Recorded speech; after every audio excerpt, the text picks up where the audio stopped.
Secchia and the Secchia family, and Mary Pat Woodard for your extraordinary support to the men and women of the USS Gerald R. Ford. Thank you to each of you.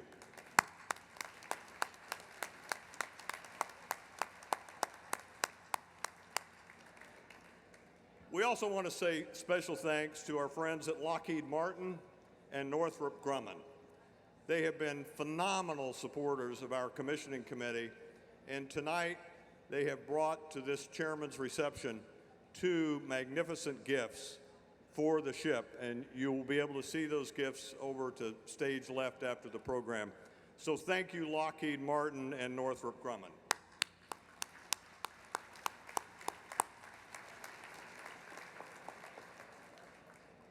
We'd also like to recognize some special guests that we have here this evening.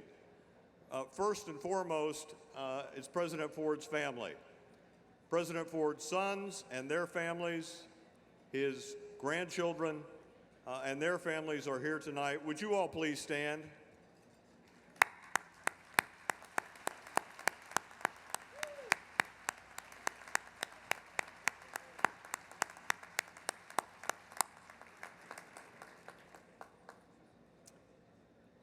President Ford often said that his greatest legacy was the men and women who served him in his administration and then went on to render extraordinary service to the American people. Several of them have come to Norfolk to be with us tonight. You are about to hear from 2 of them, but I'd like to recognize 2 others whose service to President Ford and service to our nation have indeed been extraordinary. General Brent Scowcroft served as President Ford's National Security Advisor and President Bush 41's National Security Advisor. Paul O'Neill served as President Ford's Deputy Director of OMB and went on to serve as Secretary of the Treasury for President Bush 43. Brent and Paul, would you please stand and let us pay tribute to your service.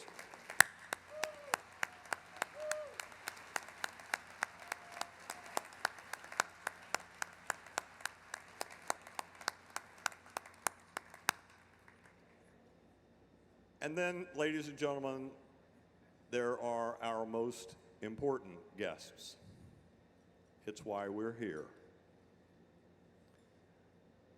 I wish there were words in the dictionary to describe the pride that Red and Doug and Susan and I feel for the opportunity these last several years to work with these men and women.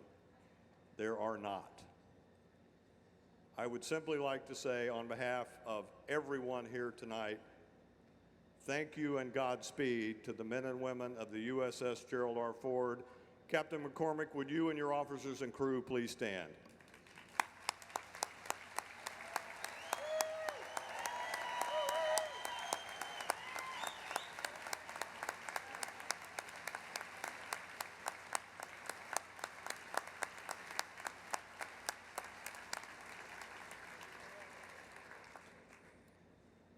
So as I mentioned a moment ago, the President always viewed his greatest legacy as those who served him and went on to render extraordinary service to the nation. We recognize Brent and Paul and their extraordinary service, and we have 2 others to recognize tonight. I could be here tomorrow morning during the commissioning still talking about the importance of the contribution of these 2 men. But suffice it to say, it has been remarkable. Ladies and gentlemen, please welcome the Secretary of Defense from 1975 to 1977, and from 2001 to 2006, Mr. Donald Rumsfeld, and the Secretary of Defense from 1989 to 1993, and the Vice President of the United States from 2001 to 2009, Dick Cheney.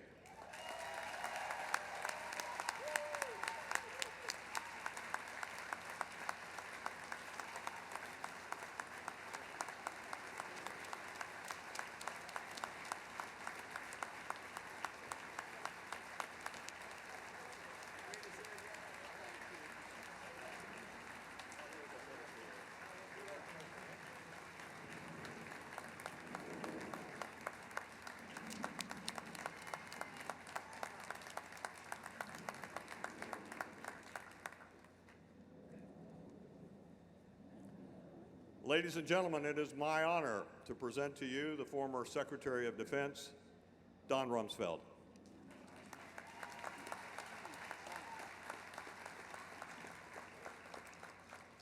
Well, thank you so much to Greg and our co-chairman, to the officers and crew of the USS Gerald Ford, and to so many friends of the former president. I'm working on a book on Gerald Ford, not his life, but his presidency. It was too short, but he served our country so very well. And as I review the archive and read books that others have written about that period, I've been thinking a great deal about Gerald Ford and the terrific human beings who served him. And I know in this room there are an awful lot of people who served with the president. Most of them were pretty young. I was 85 last week, and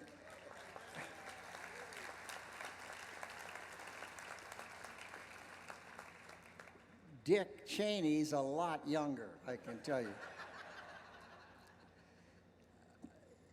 I was here in Norfolk many, many years ago. In fact, I had a daughter born over in Portsmouth Naval Hospital. I think it was in 1956. Is that right? She's 62 now. And my father served on an aircraft carrier in World War II. It was a CVE, an escort carrier. It was not very big. I think it carried about 27 aircraft. It might have been 500 feet long. And then I had the privilege to land on the USS Monterey when I was doing my carrier qualifications. The very aircraft carrier that 10 years before Gerald Ford had served on. And it carried, I think, about 45 aircraft and was maybe 600 plus feet long. Anyone who's been on the USS Gerald Ford recognizes that you could probably fit both of those ships on the flight deck. It is an amazing piece of equipment, and it is truly impressive. It's been quite a journey for the Navy to go from those baby escorts to a ship as impressive as the Gerald Ford. My time with Gerald Ford was also quite a journey. I remember in 1958 I was working on Capitol Hill for a congressman named Bob Griffin, who was a good friend of Jerry Ford's, and a friend of Joyce's and mine had been shot down by the People's Republic of China. He was flying a plane off their coast, and he was in my flight class, and he was from Grand Rapids, and his wife, I guess it turned out she was the widow at the time and didn't know it, came to see the congressman to see if possibly this person had been recovered and was in a prison somewhere. Turned out he had not been recovered, but that was my first time that Gerald Ford appeared on my radar screen. In 1962, I got elected to Congress, and Bob Griffin came to me and said, "We're running Jerry Ford for chairman of the Republican Conference. And Rumsfeld, your job is to go out and scrounge up votes for Jerry Ford for conference chairman with the freshman class."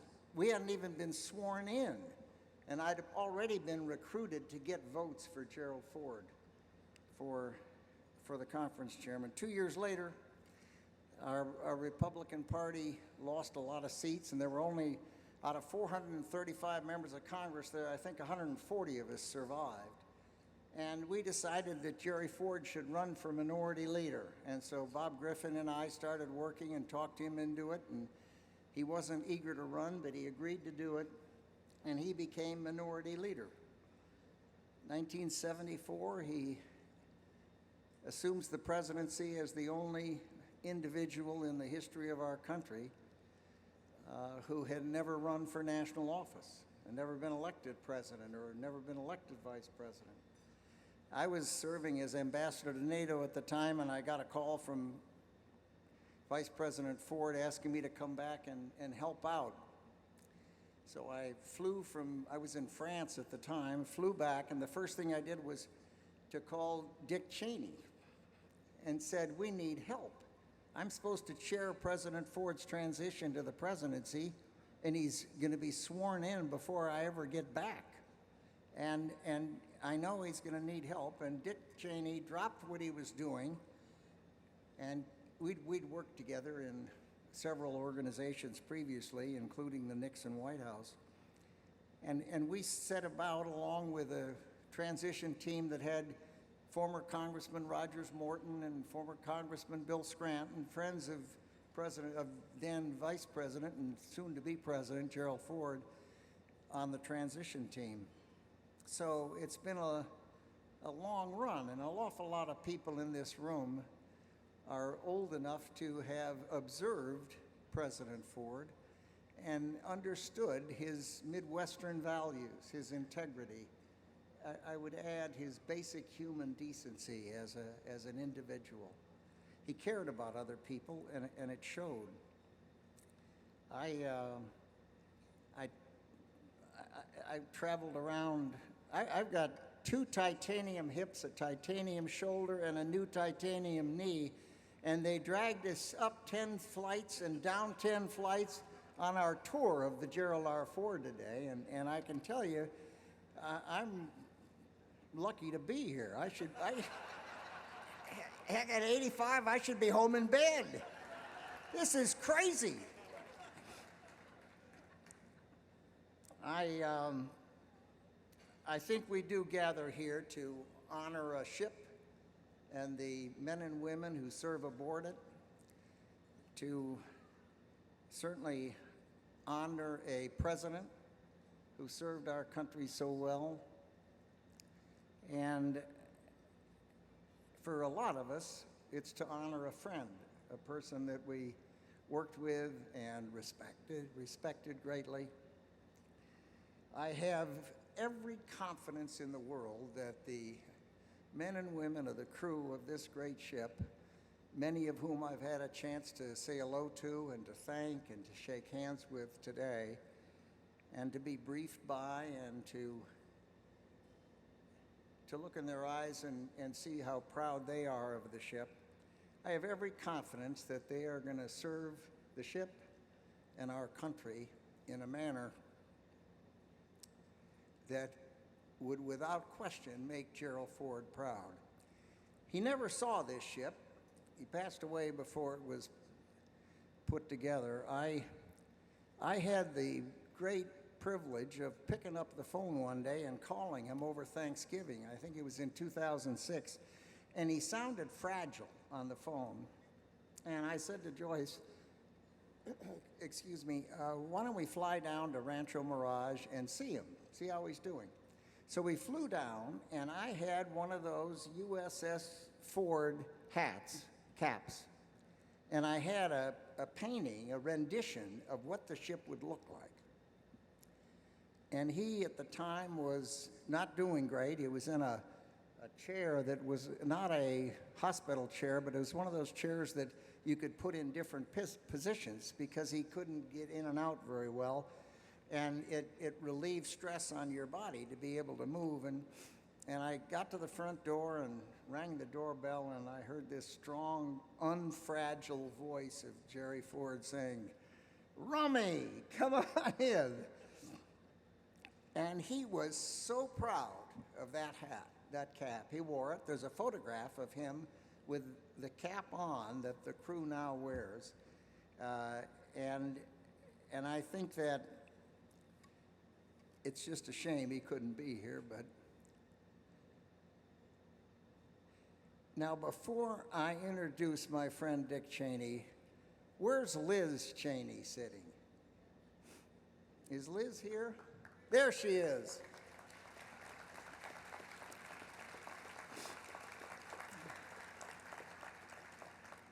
Can you imagine? She now is the U.S. Congressman from the state of Wyoming, succeeding her father. And she's also on the Armed Services Committee.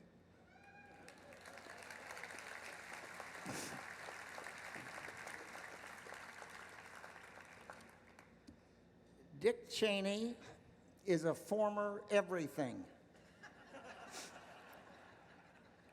He was my former assistant at the Office of Economic Opportunity. He was my former assistant at the Cost of Living Council. He was my former assistant when I was counselor to the president in President Nixon's administration. He's a former member of Congress from the state of Wyoming. He is a former vice president. He's a former secretary of defense. And he's a former CEO of a major company. And he's still young. It's unbelievable. Dick Cheney, will you come up here and say hello to these wonderful folks?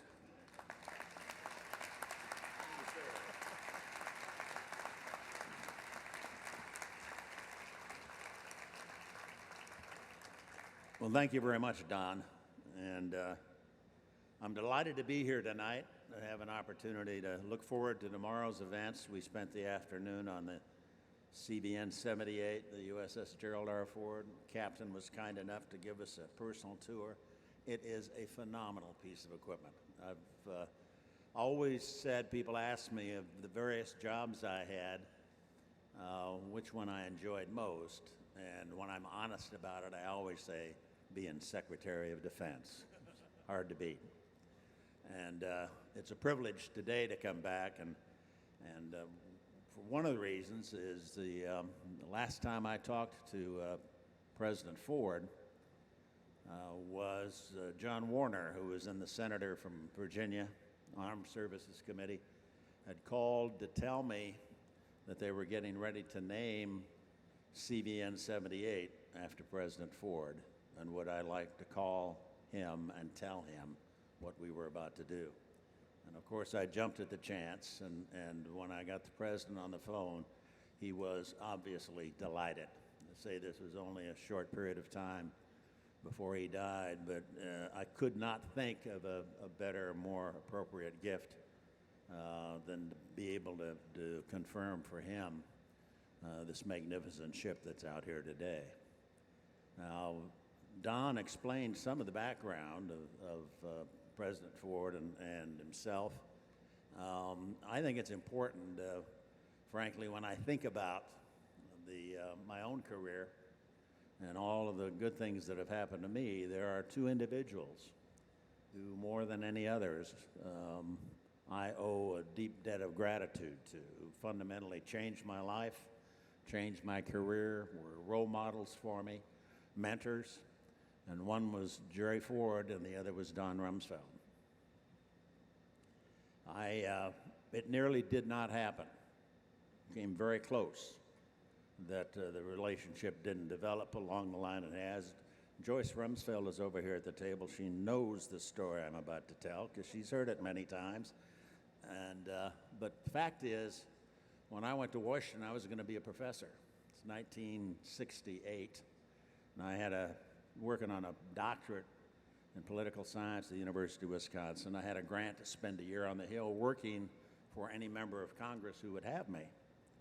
And as part of the orientation program, Don was one of the speakers, a young congressman from the north side of Chicago. And he came in and spoke to our group, and it was very impressive. So I made an appointment to go see him and to see if I couldn't hire on. I was paid by a foundation, didn't cost him a dime, it was free help. So I went in at the appointed hour and sat down across from him, the desk from him, and he asked me what I was doing. I explained that I was working on my doctorate in political science, that I was doing multiple regression analysis of roll call voting in the House and Senate from 1948 to 1960. And at that point, he looked at his watch and he said, "This isn't going to work," and threw me out. True story. So I went down the hall and went to work for another member of Congress. A few months later, he was nominated by President Nixon to serve as a counselor to the president and run the anti-poverty program. And I sat down and wrote unsolicited a 12-page memo to him telling him how he ought to conduct himself in his confirmation hearings, what he ought to do with the agency once he was sworn in, basically laid out a program for him. I passed the memo to the congressman I was working for, who passed it on. Didn't hear anything until a couple of weeks later, and Don was confirmed by the Senate. And I got a phone call that day from a guy working for him asking me if I'd come down the next day, be part of a transition advisory group, and I said fine. So I went down to OEO the next day. It's his first day on the job. He came in and spoke to a group of about 40 of us, academics like myself, policy types, and talked about what he was going to do. I thought I heard elements of my memo in there, but it wasn't clear. He walked out, he left. His secretary came in and said, "Is there anybody in here named Cheney?" And I said, "Yes," held my hand up. She said, "Come with me." Took me around back into the office. He'd just taken over. First day on the job. Rain is leaking through the roof. There are pans of water on the floor and so forth. I had to stand there for a couple of minutes because he was busy, and then he looked up at me. He said, "You're Congressional Relations. Now get the hell out of here." It's exactly how he hired me. He didn't say, "Would you like a job?" or "I'm sorry I threw you out last time," or "I really liked your memo." You're Congressional Relations. Get out of here. So I went down and took over Congressional Relations. I had the great good fortune to work for him. He was the toughest boss I ever had. But I learned more from him than just about anybody else. And as I say, the other man who had enormous impact on my own career was Jerry Ford. And I remember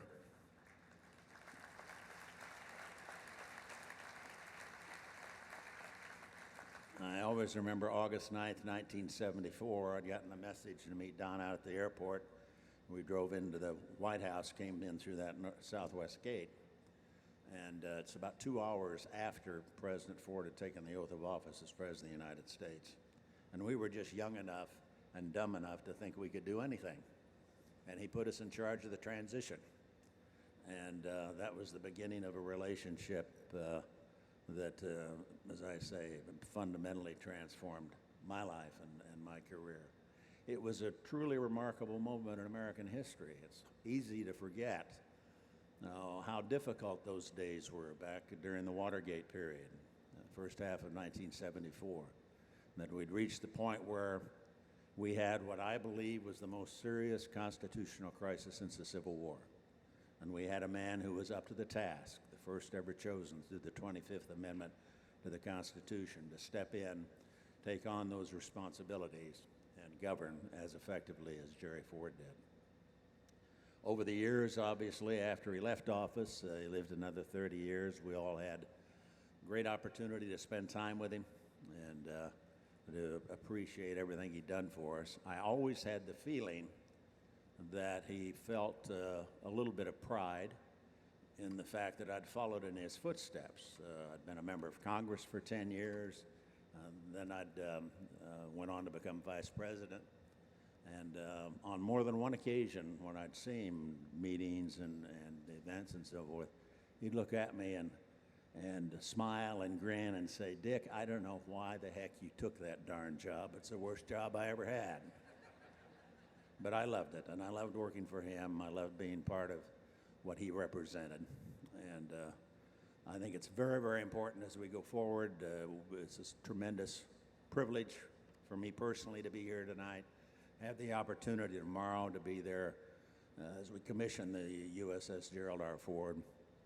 But as Don said, we owe an enormous debt to all of you wearing the uniform tonight who are prepared to go in harm's way and take this magnificent piece of equipment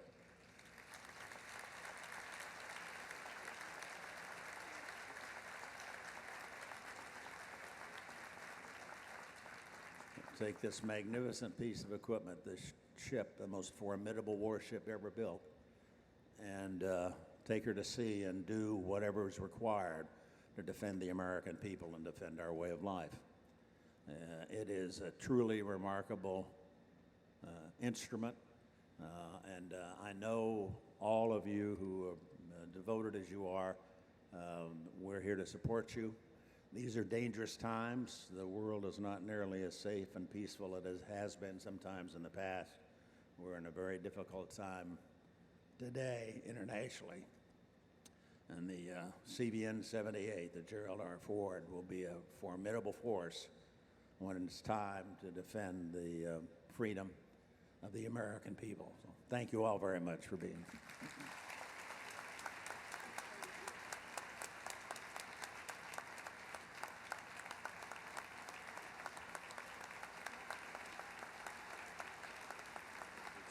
Pardon?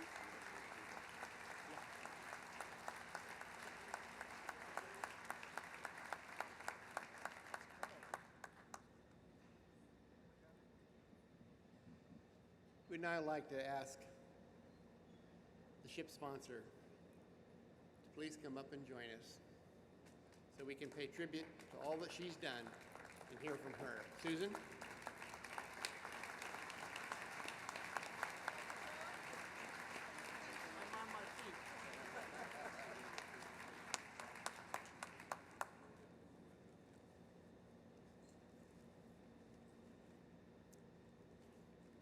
Susan, Mr. Secretary, Mr. Vice President, and my fellow colleagues serving in the leadership of this particular occasion. This morning, late in the morning and early in the afternoon, we had the privilege to have a luncheon in town. And it was one of the most impressive, probably only outdone by the outpouring we've seen here this evening. One of the things, and I apologize to those of you who were with us for the luncheon, but some very special tradition exists at this time when a new ship is brought on into port.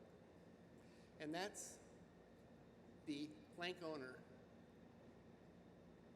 plaque.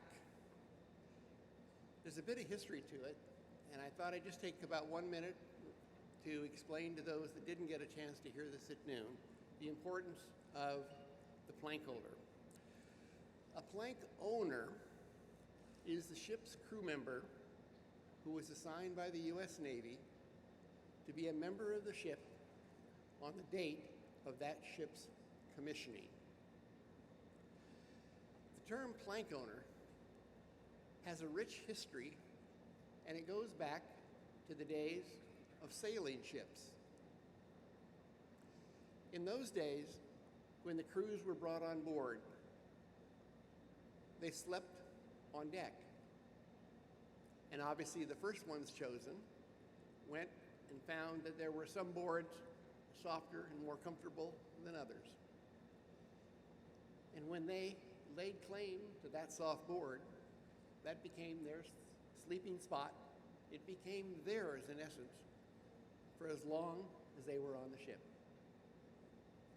And of interest, a number of those people back in those sailing ship days, when they got word that the ship was to be dismantled, they would step forward and ask permission to go and find their plank so they could have that as a lifelong memory of their service and their love of the seas and their love of what sailing stood for in those days.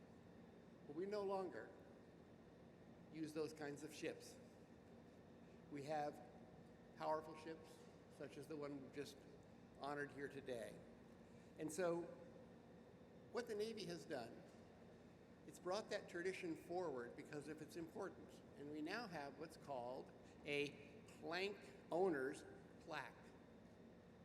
And this plaque is intended to be given, again, I repeat, to all those who were involved, assigned to the ship, if you're in the Navy, or actively involved in helping from the private sector make that ship and its homecoming, if you will, very special. So what I'd like to now do is ask for some very special honor to be given to those who deserve to have one of these very special planks, because, as you've heard today, there really wouldn't be the USS Gerald R. Ford. The way she's manned, the way she looks to the future, were it not for two special people who stand before us. And that's Don Rumsfeld Dick Cheney. So if each of you would step forward, we would like to use this opportunity to present the two of you and to thank you for all you've done to bring this magic name and this magic ship together and show the spirit that we saw today for those of us that had an opportunity to go on board among the tremendous crew that is already manning that ship and ready to go. Doug, you want to count on?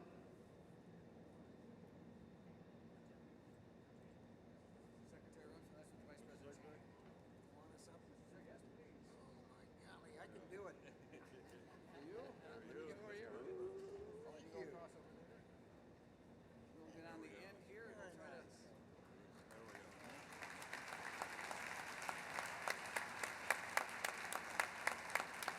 That's beautiful. Oh, God, thank you.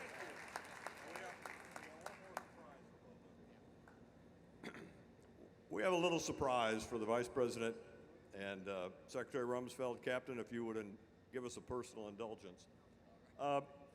As the Secretary was commenting, Captain McCormick was nice enough today to, with his officers and crew, to do a terrific tour. And on that tour, he presented Vice President Cheney with a USS Gerald R. Ford baseball cap. And I think, Liz, it took about 4 seconds, as I remembered, before your son and the Vice President's grandson laid claim to that hat.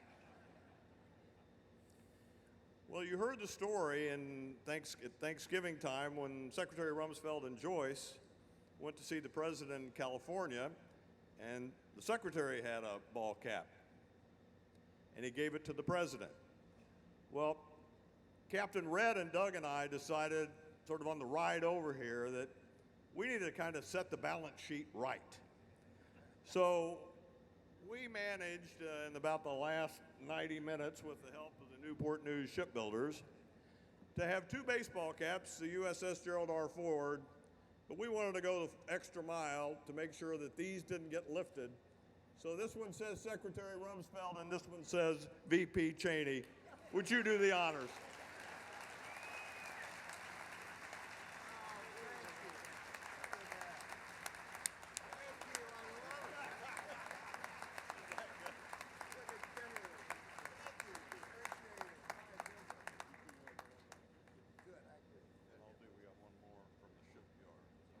Captain, you stay up here. We've got one more.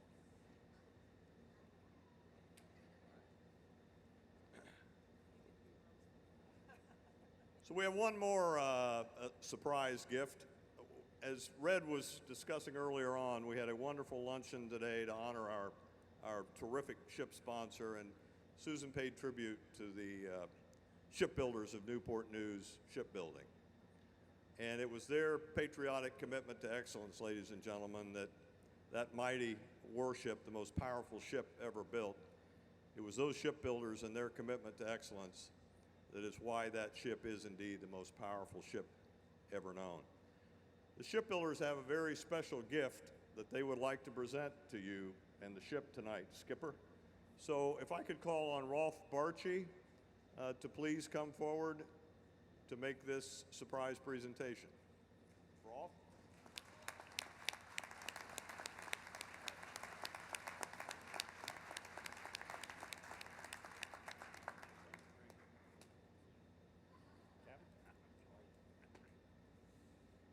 Okay, well, I represent Newport News Shipbuilding, and it's my honor to take this moment to congratulate the captain for achieving this milestone and putting the ship into service. And we've all worked hard. We worked hand in glove with each other to get things done. And part of that is developing a relationship. You tackle a lot of tough problems. You got to work together and to come through them. And I felt we've done that. Susan's been here the whole time, helping us along in a way that I've never seen before, which is outstanding as well. So we've got a small token of our appreciation that I'll describe, Captain, for you to have on the ship. It's a ship's wheel, and it's made out of wood, and our pattern shop, here it is, the pattern shop, handmade the ship's wheel. The machine shop crafted the spoke of the hub of the wheel, which has USS Gerald R. Ford, integrity at the helm inscribed in it. And it also, so it can be used in two ways, Captain. You can actually hang it on the wall, or it's actually also set up to drive the ship. So you can put that at the helm. I think we'll drive the ship with it. So with that, we wish you well and enjoy that gift. Thank you very much, Rolf. Thank you welcome, very much. Appreciate it. You bet. Ah, there you go. Oh, awesome. Thank you.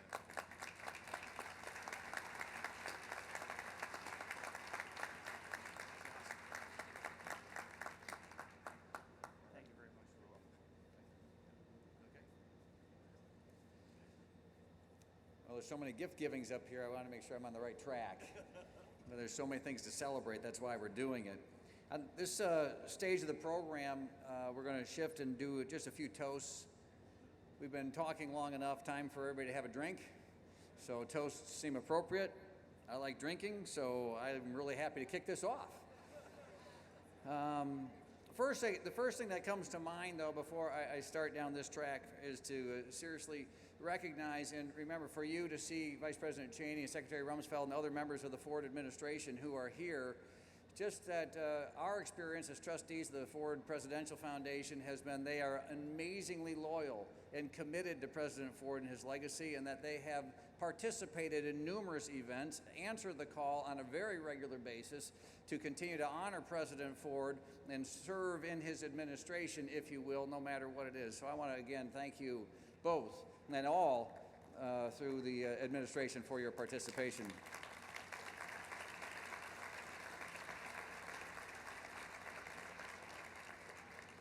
I'm honored to lead the toast here tonight and just recognize, as many have said, that this naval history is being made, that this new Ford class of carrier is being put into service tomorrow and being commissioned, that there's nationwide support, that people around this great country are going to be watching and being celebrating and will be praying for the safety of all the men and women who serve on board her and all throughout the U.S. Navy and our armed forces indeed, because they are in harm's way on a regular basis. So we are incredibly proud that the crew of the USS Gerald R. Ford knows what that name means. We had in our tour today a wonderful young man who can give you a 75-minute presentation of the life and legacy and history of President Ford. And by the way, he did it for the Ford family, so he knows his stuff. He got a thumbs up from everybody in the Ford family. And he makes sure that everybody understands the connection. When integrity at the helm is said, it's not just a few words. There's a lifetime behind those words. And that it's vital and important for people to be able to understand who President Ford was, so that when they serve, they understand the mission, the values and the integrity and the character behind the man and his name. So it's an honor for me to represent, as we start the first toast here, the foundation, the Gerald R. Ford Presidential Foundation, the trustees, are certainly our tremendous friends on the commissioning committee, and all the donors and supporters who've been part of it. But back in Grand Rapids, Michigan, in Ann Arbor, there's a library, there's a museum, there's a lot of employees, there's incredible supporters, a lot of people who are part of this, and they have a love affair with President Ford, like his cabinet and like all those who knew him. Because like his cabinet, as I just mentioned, President Ford was amazingly dedicated to Grand Rapids and to so many people. And he lived his character in a wonderful way, and I'll just ask to share one story. He was attending an event at the Meyer Gardens in Grand Rapids, Michigan. I happened to be kind of in the back of the room with another gentleman named Peter Cook, who was a contemporary of President Ford's. And President Ford, the Secret Service kind of opened the back door, and President Ford kind of snuck in quite quietly. I was pretty impressed that the president was there, didn't exactly know what to say, but it didn't matter because President Ford's booming voice went right to Peter Cook. Peter, how are you? Peter spins around. Jerry, how are you? They were two schoolmates at South High School. And no matter what had happened in their paths since then on their journey, they continued to connect at a level, and it was like two high school buddies being together and talking again. I immediately felt incredibly out of place. that I should kind of get away from the special moment that the two of them were enjoying, but it reminded me of every time President Ford would visit Grand Rapids that he would connect with people. He never left Grand Rapids. He always kept us dear, and he always made us feel like we were part of everything that he was doing, no matter where he was. And so he was an incredibly special man, and to be able to be part of an event like this and a team like this is very special. So all of us tonight are part of this, all the service members, the family members, the ship's builders, the volunteers, the donors, contributors, and on behalf of all of them, if you have a glass, unfortunately I don't, I'll have to drink later with you, but I will ask you to raise your glass to a toast. First to Gerald R. Ford, the 38th President of the United States Navy, and to the sailors that serve, those that have served in the past, those that presently serve, and all those that will serve in the future. May God bless you and have his hand over you in all that you do. Cheers.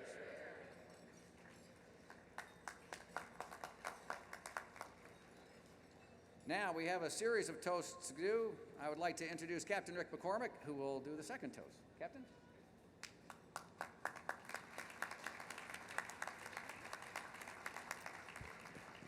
It's truly an honor to be here amongst so many distinguished visitors, and I will say for the record that I think Secretary Rumsfeld beat everybody up the 10 floors, and he refused to go anywhere else other than go up to the 10 floors. So, Mr. Secretary, yeah, you did a great job out there, and same with you, Vice President Cheney. I really did appreciate having the opportunity to take you up there today, and you all did a great job. And I also want to thank all the sailors that were a part of that tour. Now, I'm maybe going off a little bit off script here, so Greg, just bear with me. So commissioning, a really big deal, and a commissioning process that's been probably going on now for a little bit over a year, maybe. And I know a lot of patient people, and some folks we finally made it. Well, as the captain, I really don't feel like I finally made it until the president departs tomorrow, and we're a USS. So there's a lot of people out there that are working really hard. But one of the folks that has worked probably the hardest from the very beginning is Dirty Beal. So Dirty, come on up here real quick. So no, the SUPO did not put you or plant you at the table to set you up, but Dirty actually did have hair before he started the commissioning program. But Dirty is really committed himself to doing this, and I think he's aged probably about 10 or 15 years in the process. He's been tireless and energetic and working with our supply officer and the rest of the folks on board. I just wanted to personally recognize you for everything you've done. We have a tendency to go through and call victory after things have passed, and we don't really recognize the folks that did a lot of the work. So, Dirty, I wanted to recognize you personally for everything you've done for this event.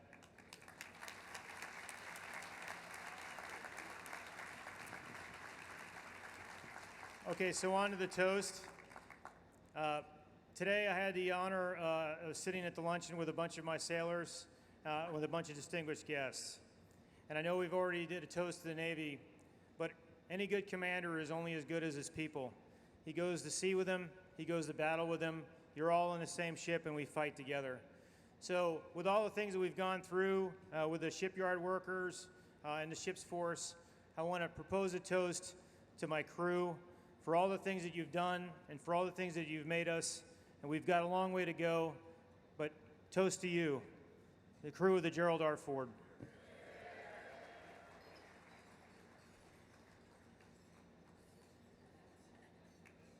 You can never toast without a glass. Okay, thank you very much, and I'm not sure who's up next. I'm up next. I'm back at you. Thank you, Captain. Now I'd like to ask Admiral Phil Davidson to come to the stage and offer a toast as well. Admiral Davidson.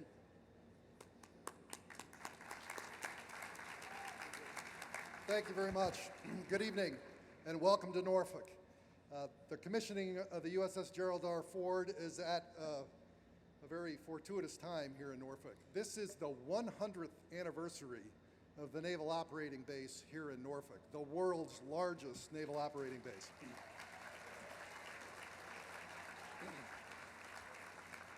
And I can tell you as the fleet commander, it is wonderful to be assigned here in Norfolk and headquartered here in Norfolk for a couple of reasons. One, I have the great and good fortune to welcome a lot of foreign dignitaries to this port, ministers of defense, chiefs of Navy, other fleet commanders. And when they get to walk the waterfront and see the power represented by ships like the USS Gerald R. Ford to be here tomorrow, it's jaw-dropping for them. It's even better when I can fly them out to an aircraft carrier. They can go aboard the flight deck and watch from Vulture's Row and see the kind of sailors that will man the USS Gerald R. Ford operate the flight deck. At first, they're always enthralled with the airplanes coming and going, but then they see this incredible ballet that is going on in the flight deck in an incredible amount of noise. And they look at that and they think, boy, that's really amazing too, and their jaws drop. But my favorite part of being the fleet commander is knowing when our fleets are fully trained, the ships are fully trained and certified and forward deployed. And when our potential adversaries look out on the horizon, see the United States Navy out there, and think, boy, I don't want to mess with that. Every day that that happens, we win. And it is ships like the USS Gerald R. Ford that make that possible. So to the Gerald R. Ford and to the United States Navy fleet, to the fleet. Ladies and gentlemen, thank you.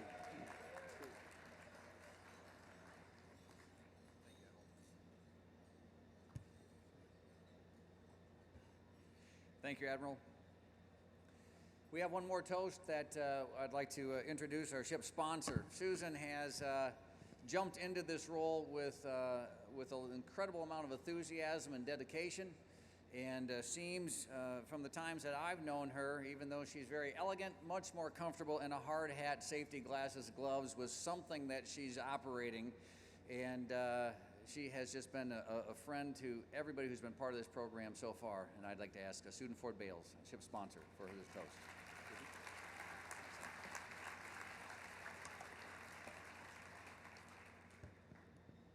Good evening, and thank you all for coming this evening.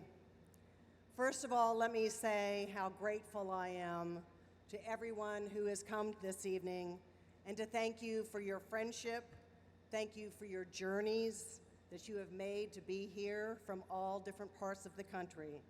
Thank you for your generosity, and thank you for honoring the 38th President of the United States.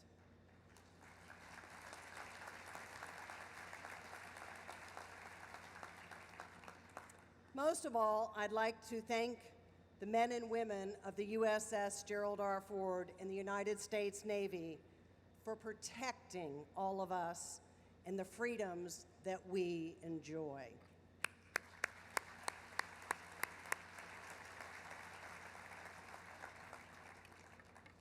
I'm honored to make a toast to many. He's known as a friend to others. He's known as a team captain to others in the South Pacific and World War II. He was a lieutenant commander. To others in Washington, he was a congressman. To a grateful nation, Mr. Vice President and Mr. President. And to his very proud daughter, who knew him and loved him simply as my dad. Ladies and gentlemen, please join me in a toast to the 38th President of the United States and the man that I am so proud to call my dad, Gerald R. Ford. Yeah.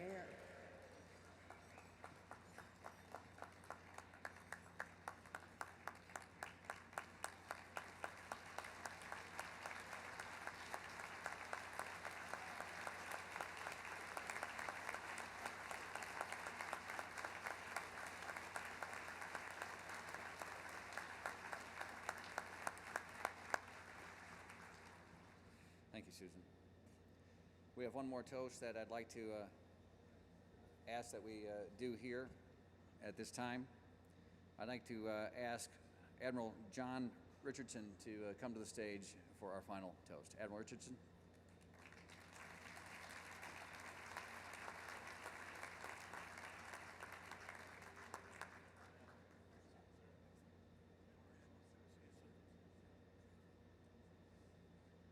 Well, good evening, everybody, and it is such an honor to be here tonight.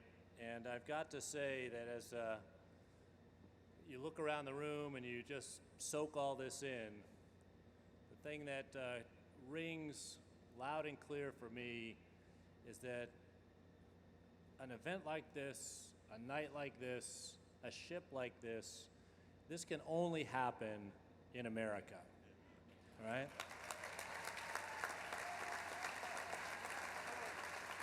Only here.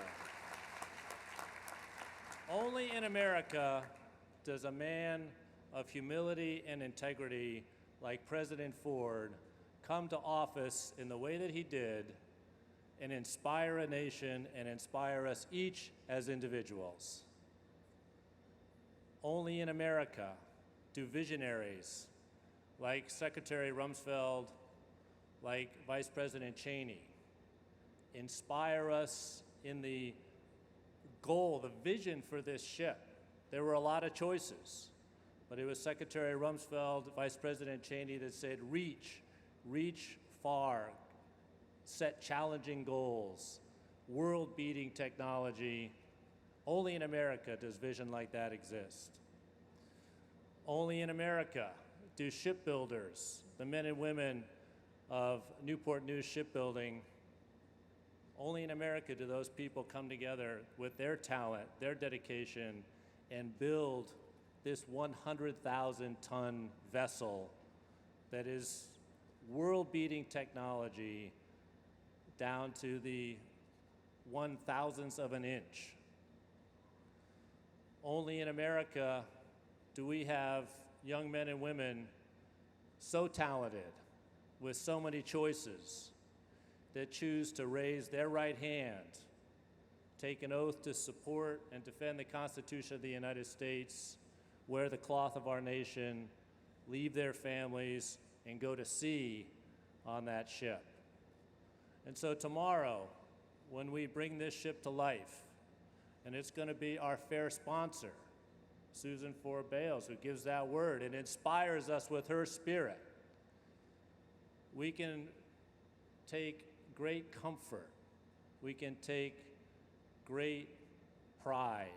We can count ourselves blessed that a day like that, an event like that, can only happen in the United States of America. Ladies and gentlemen, God bless the United States of America.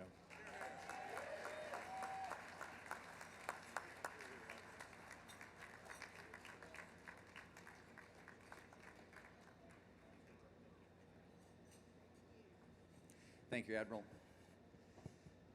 Well, as we have this celebration tonight, I'd like to bring it to a close. And I'd like to just leave you all with one thought. We've talked a lot about the integrity and the life of President Gerald R. Ford. And we've talked about how important it is for the crew of the Gerald R. Ford to be aware of that. But I'd like to ask you to think about taking a little bit of that home with you.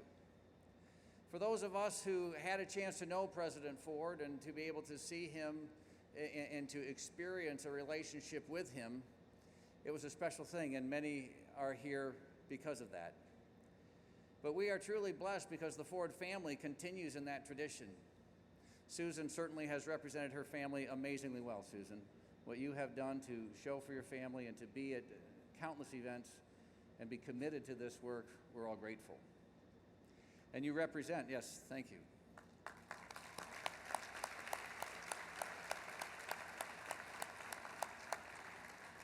And you represent a tremendous family. Brothers, yeah, brothers, yeah. My sister's got 3 brothers too. I'm one of them, yeah. Brothers who are amazing, who are committed, and a family who has demonstrated and lived the legacy of Jerry and Betty Ford. And I hope you experience that in meeting them. I hope you get a chance to say hello and see them, because through them, you will have a chance to experience the life and the legacy of President and Mrs. Ford. So I would ask you to just make a place in your heart to take that memory home with you and reflect on it as we celebrate the accomplishments that he achieved, and as we look forward to celebrating the accomplishments of all of you in this room through this magnificent ship. So with that, on behalf of Red and Greg and Susan, the commissioning committee, the Ford Foundation, and so many who've been involved in this project, thank you for being here, and we wish you a good evening. Good night.